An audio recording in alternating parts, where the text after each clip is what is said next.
Hi hello welcome to CV9 news. నేను మీ వెంకటకృష్ణ. ఇంకెందుకు ఆలస్యం, ఈరోజు వార్తా విశేషాలకి వెళ్ళిపోదామా.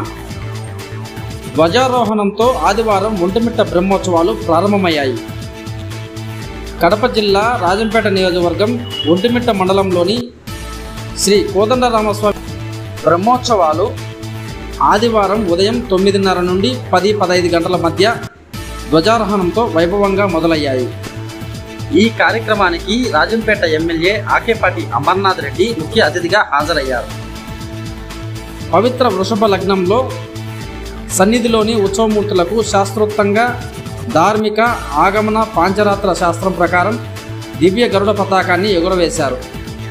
కంకణ భట్టార్ రాజేష్ కుమార్ స్వామి ఆధ్వర్యంలో ఈ క్రతువు జరిగింది.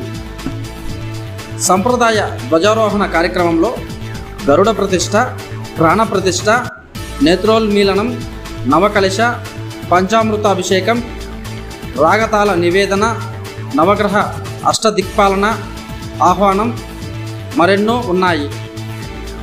ఈ సందర్భంగా వేద పండితులు చతుర్వేద పారాయణం చేశారు. టీటీడీ అధికారులు, అర్చకులు పెద్ద సంఖ్యలో భక్తులు ఈ ఉత్సవంలో పాల్గొన్నారు.